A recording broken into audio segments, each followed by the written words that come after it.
Welcome filmmakers, fans, and friends to Indie Cinema Showcase, your #1 source for filmmaking, conventions, and everything in between. I'm Christina Carmona. And I'm Nando Roman. Together we'll be bringing you the best and brightest that Florida has to offer with a focus on Central Florida. In today's episode, we'll be speaking with award-winning filmmaker Dylan Alexander and checking out his new animated film, Talisman. We'll also be revisiting some of our past events and then check out what films you should see before you die. All right, let's get things started.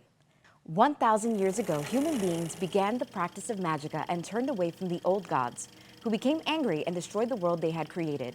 So for today's Show Us Your Shorts film, we present Talisman, directed by Dylan Alexander.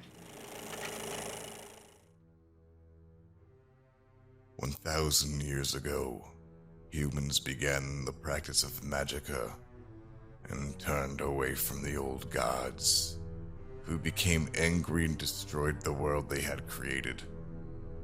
The Grand Masters of the Wizard Order sealed their souls into a system of magical pillars which held the planetary fragments together. A millennium later, Khanda, the only surviving Grand Master, has perfected a magicka-based technology that can power Zenith, the spacefaring ship that will enable escape to a new world before the old gods return.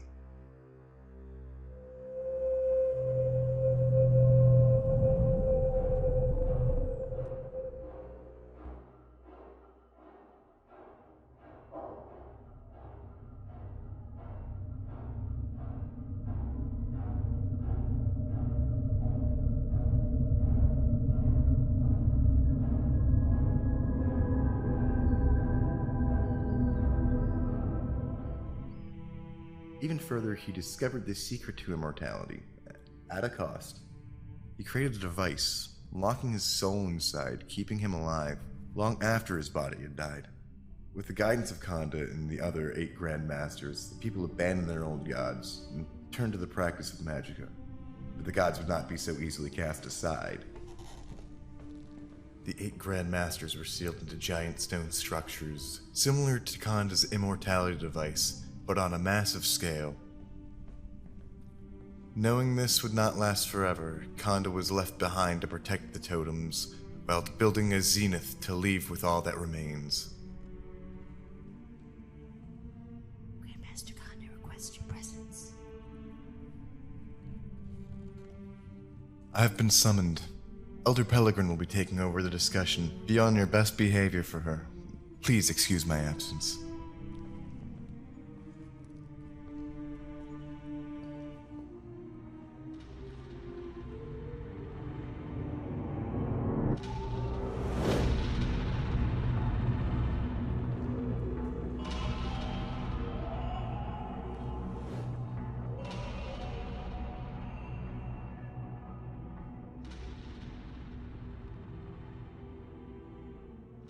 Grandmaster Khanda?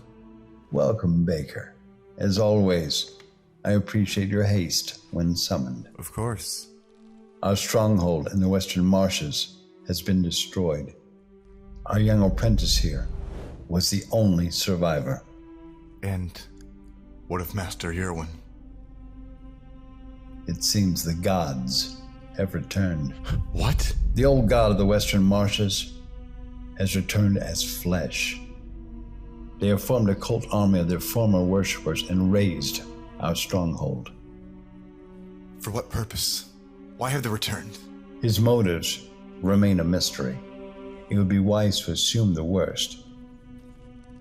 He has established a camp in the Drowning Reefs at the base of the Western Totem. We believe he may plan to destroy it. Then we will destroy him first.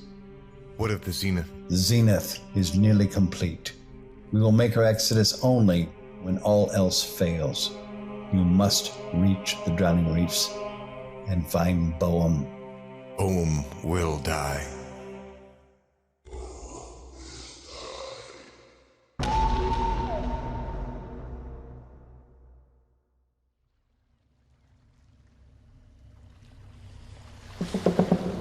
Kill kilo, Naga. Naga. Kill kilo.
Boom.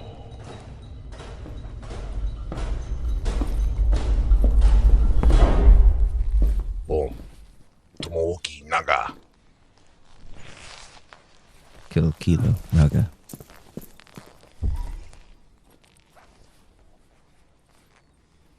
Agtanak. Akati Torum Naga.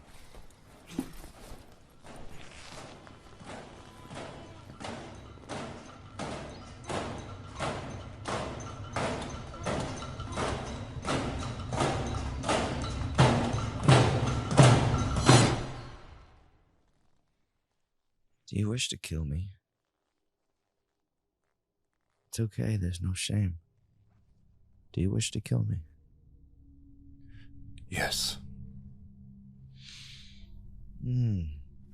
I wish you were strong enough. But man is weak. Perhaps that makes me weak too. I've commanded the guards, should I die, they are to destroy the totem. It's curious. I so desperately wanted this. I hate it. Among the filth, the decay. I begged. You were a great god once. How have you been made flesh? I watched over this land when it was lush forest. Trees that nearly touched the sky. Abundant fields for harvest. My worshippers were many.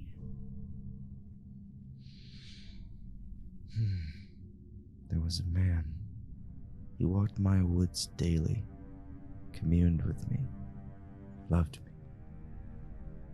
He was faithful, and I blessed him more than any other. What did the gods think of that? They called me a fool. And I was. But a fool always learns too late. It's not too late. Join us and forget the old gods. You wizards think so highly of yourself. Self-righteous ants. This is your fault. Your magicka. You grand masters of stupidity. You provoked the gods. We need no gods. Look around. This is your world without them. Even after the destruction, I stayed behind to watch over my people.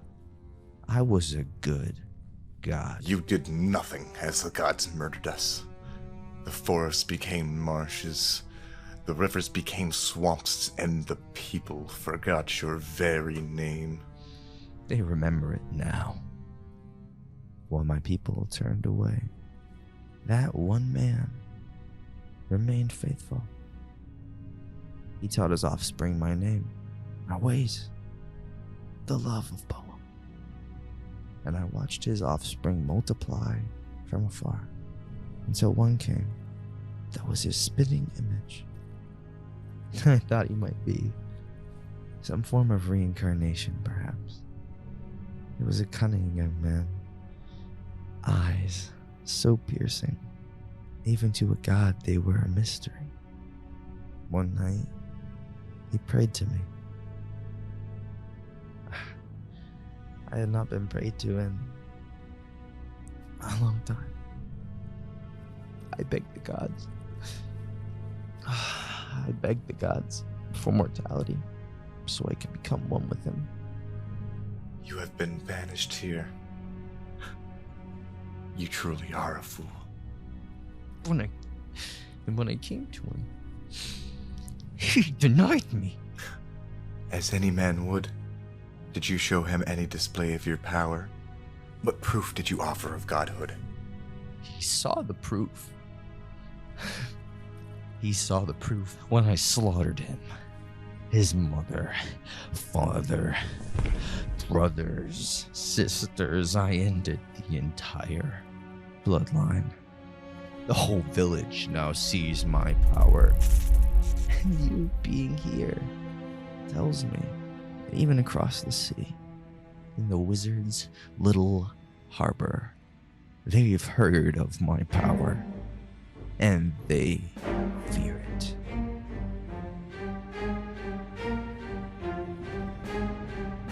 Do you wish to see a display of my power?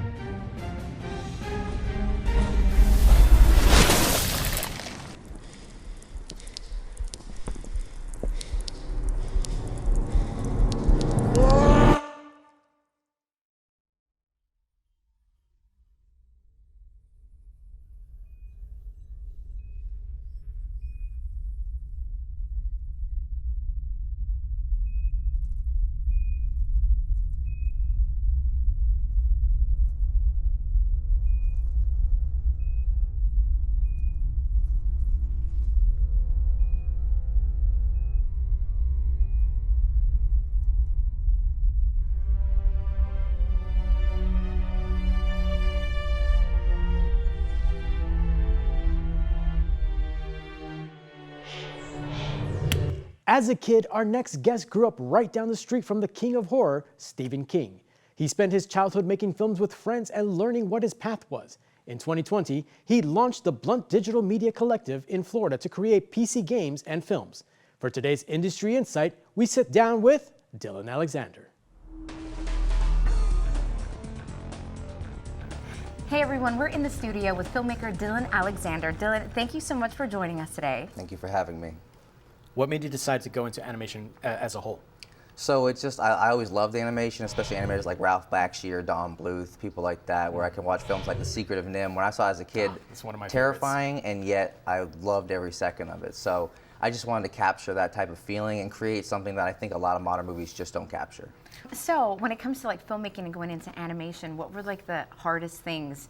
I mean, Yeah, it's like how you bring that into the animation world, right? Yeah, and so the thing that makes it really hard is that in the past I've had to do frame by frame adjustments. You have to just move every bone in the body for everything you want to do, and now I have a motion capture suit. I can act it all out. I can get into character, explore the environment. It really feels more like an actor or someone like, kind of like Tony Stark when he really gets into stuff. So it'd be awesome to get into like James Cameron level tools and really unleash the imagination. That's amazing. Now, so transitioning from filmmaking and actually getting into animation, you know, you're talking about, like, I was going to ask, like, you know, do you do like traditional like animation, or it's like a motion, but you mentioned motion capture. Yeah. In today's age, like, what made you decide to go into actually mocap versus So anything I'm else? heavily inspired by Zemeckis' Beowulf. I love that movie. It might have been 2011 or something when I saw that as a teenager. I actually just watched it this past weekend. I watch it all the time. It's so, so good. And just the way things moved in that, when I was, it just captured my imagination. I thought, this is it. We can do anything. Anything I can think of, I can create, which is everything for someone like me that just can't stop creating. And you know, I love that. You started off saying that, you know, you lived like down the street, right, from where Stephen King was. Yeah.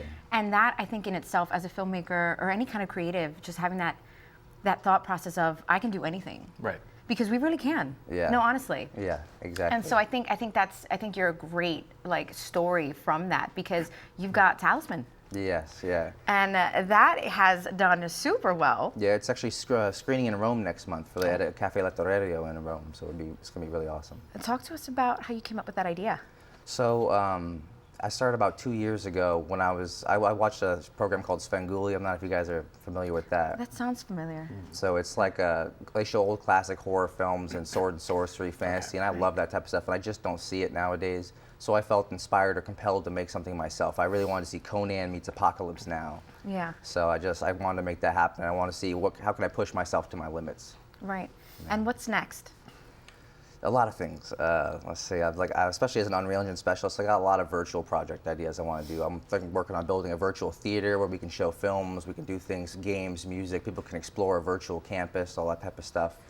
I'd also like to get the full-length feature of Talisman made. I'm currently working on a game series too called Seers of Ages Past. That's all being made in Unreal Engine games for Atavistic, and that's got a demo coming out soon. It's available for wishlist on Steam, so I'm really excited about that. That's awesome. So when it comes to Talisman, like you talk about like using Unreal Engine, and that obviously like you tie that in with the mocap. On average, how long does it take longer to film something and create a project using motion capture, or versus like your typical filmmaking that you normally do? It's not as long to get the previs, but once you got to go details, then I have to do this frame by frames. Like I do all the stuff, but it's a lot easier because I'm already seeing something so much better than what I had before. I can also visualize everything while it's happening. I put on the mocap suit, I act it all out, and when I have the characters do that on set, I can fly around the set, I can visualize, it's like I'm a director really there. So I get a lot more into it. I go, oh, actually this shot's better. I'll push in here, pull out here. It feels like I'm able to visualize and get creative. That's amazing. So anybody looking to get into this field, what would you tell them? YouTube. YouTube. That's how I learned it all. I started just watch YouTube tutorial after the YouTube tutorial, and you can get it. So you just gotta work hard enough. But if you want it bad enough, you can do it. So tell us a little bit about your goals for being here in Orlando. Yeah, so Orlando specifically, the Florida film scene, I'd love to help make stuff happen here. I'd love to build a virtual production studio, especially like The Mandalorian. It's shown what the technology can do. If we had something like that in Orlando, we could take local art to another level at a price that just wouldn't have been possible before, because personally, I'm not out to make money. I'm out to make good art, good entertainment. That's all I care about. I'm obsessed with it. That I think, especially Orlando, there's such a great pool of talent here. We do have an amazing like great stories to tell too. That I think if there's plenty of the money is here. This this is the place. This is the time that we should be making the best music, best movies, best games, best everything. And that for me is what I'm hoping for Orlando. Putting Orlando really on the map. I mean, there's a lot of creative talent. We couldn't be the new Hollywood. Do we are more than has just done. Disney World. Yes. And Universal and SeaWorld. We could become a cultural epicenter. We could be an entertainment capital. Yeah. There's no reason we can't be. So Absolutely I want to help agree. make that happen. I'm with that. I like it. I like it. Yeah, so I definitely wanted to plug that type of stuff. So where can we find more information about you and what's next and how to get involved if anybody wants to work with you? So you can go to cadaverpictures.com. They can go on my social medias, Instagram, TikTok, all that, Cadabra Pictures. And we post all the things we're working on. We're constantly doing things, commercials, music videos, stuff like that. And then hopefully working on the next project. We'd like to continue to just make these sword and sorcery shorts and stuff, push the limits of what animation can really do. Amazing. Yeah. Well, as a huge nerd myself, I'm looking forward to checking out your film because it sounds something that's right up my alley when it comes to like sorcery and space. Mm-hmm. You're talking my language. You want to think about Lord of the Rings meets Star Wars. Perfect. Oh, that's. You had me at hello. That's amazing. Well, thank you so much for spending some time with us. Okay. We are so excited for what's coming for you next. So that's amazing. Yeah, thank you so much. Great stuff, and congratulations on Rome. Oh yeah, I was super excited when I found that. If you would like to be a guest, have something to promote, or have your film featured on the show, visit our website at indiecinemashowcase.com. Watch past episodes and help support the show by buying some of our merch on our online stores. Follow us on our socials, Facebook at ICSTV and on Instagram and X at ICSTV Show. You can also reach out to us by emailing us at icstv@yahoo.com. ICS Fun Fact. Motion pictures date all the way back to the 1890s when the first moving picture camera was invented. However, the first moving picture, the Roundhay Garden scene, was actually a product of the 1880s. In 1888, French inventor Louis Le Prince filmed his family prancing around in a circle in a 2-second clip. While this seems insignificant now, its innovation is what would eventually lead to commercialized cameras and motion pictures. Welcome back. Now it's time for our segment we like to call On Location with ICS. In this episode, we visited Green Slate Studio and spoke with owner Steve Martin. Hey guys, I'm here with Steve Martin from Green Slate Studio. Steve, welcome to the show. Thanks for having me. Thank you for having us as well. So tell me a little bit about the history of Green Slate Studio. Yeah, well, we own the building, and back in 2010, we had a tenant leave, and then we decided that instead of just turning it into more rental space, we were going to turn it into a working production studio. Now, you guys basically tore everything down and built this up. Completely tore everything out. We talked to a lot of our production freelancers, and we said, hey, we got a blank slate. What can we do here? What do you recommend? We took all of their advice. Everything that we could do, we did. Your green screen, it's a little bit different than most places. Like you actually have a cycle around it. Tell us a little bit about that. Yeah, you know, that was a really important piece of this puzzle. So many times in a relatively low cost green screen studio, it's a sheet that's hanging in the wall, or maybe it's a wall that's painted, but then you got that hard corner, and that traps light and it creates all kinds of problems later. Especially if you want some kind of an infinite background that's being composited in. So here we have not only the cyc where the floor meets the wall, but in the corner, it actually meets like a true cyc. And that really helps sell when you're compositing into a bigger environment. Right. And that took an enormous amount of work to get that corner done. I'm sure, but I'm sure the final result is probably worth every single minute. Absolutely, absolutely. It really, really works well. Speaking of green screen, I know you guys have a great system in the back in the control room. I want to definitely check that out. So if we could, let's go take a look and see what you guys have available. Absolutely, let's go take it out. So with virtual productions being so big nowadays, tell us a little bit about what you guys are doing here and how you guys differ from some of the other studios. Sure. Yeah. So a lot of people are talking about virtual production. You know, The Mandalorian is really big, and a lot of people are thinking about it. And most of the time, virtual production, when you think about it, is with the big LED volume walls, the big, huge studios and the massive walls that go 20 feet high and things like that. And that's a great way to do things from a virtual standpoint. We had to ask ourselves, what can we do a little bit differently? One, we're a green screen studio. We are Green Slate, after all. That's what we do. Is there a way to combine and marry those concepts together? And it turns out that there is. And what we found was there's really three pillars to make that work. Okay. The first one is, of course, the Unreal Engine, which is that computer right there. And it can create worlds, environments, 3D sets that live in the background. So that's pretty straightforward. Well, it's not straightforward. It's really incredibly complex. And for most people, like you guys know Unreal Engine, if you're a big gamer, you know what the Unreal Engine actually is. So yeah, it is crazy complex. But the good news is that you can buy a lot of pre-made sets, plug them in, and then manipulate them. So it doesn't have to be a big, huge expense. It's still complex and complicated to manipulate, however. The second piece of the puzzle, or the second pillar, is the camera and tracking it, because the whole idea is that if the camera moves in one way, the background has to move in parallax with it, or it doesn't make sense, right? And that's the second pillar, and that is using laser trackers that tie into both the camera as well as the background that's being generated by Unreal. So as the camera moves, it's manipulating the background all in real time. Okay. All right. And that's great. And then when you're shooting in an LED volume, what the camera sees is what the camera gets, and you're done. Well, we're on a green screen. Right. So we have to combine those two things together.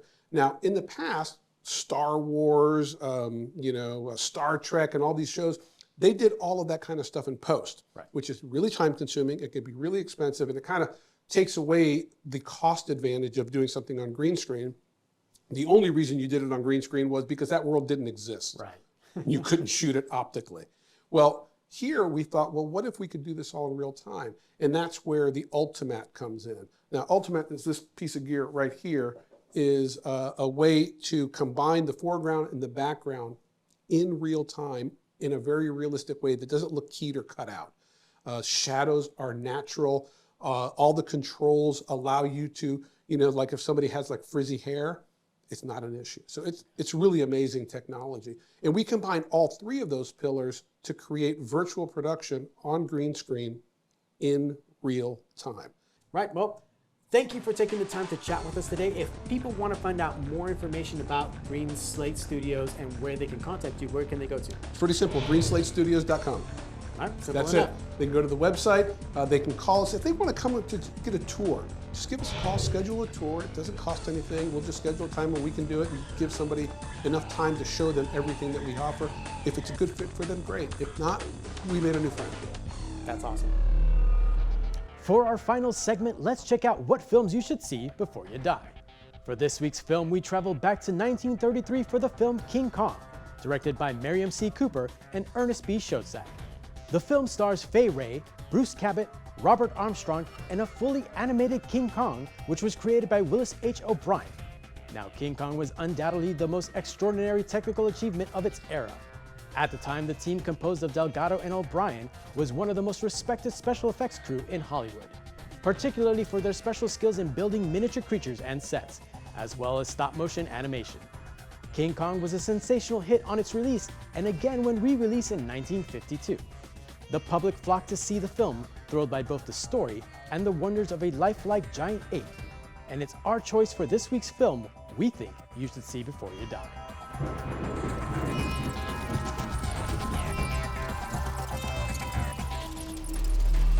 Well, that's all the time we have for this episode of ICS. We want to thank Dylan Alexander for sitting down with us and Steve Martin from Green Slate Studio. Dylan did a phenomenal job with that animated feature. And honestly, I could see you doing some voiceover work. I know, me too. Dylan, call me, I'm ready. I would like to see that. Wow. We hope you learned something new, saw something that you love, or got inspired to get off your couch and go make a movie of your own. Who knows? It might be good enough for us to screen on the next Indie Cinema Showcase. And don't forget to follow us on our socials, Facebook at ICS TV and Instagram on ICS TV Show, YouTube at Indie Cinema Showcase. And if you want a chance to have your work, event, convention, or film festival featured on ICS, send us an email at icstv@yahoo.com. And until then, the set is closed, and as they say in the movie business, that's a wrap. See you next time.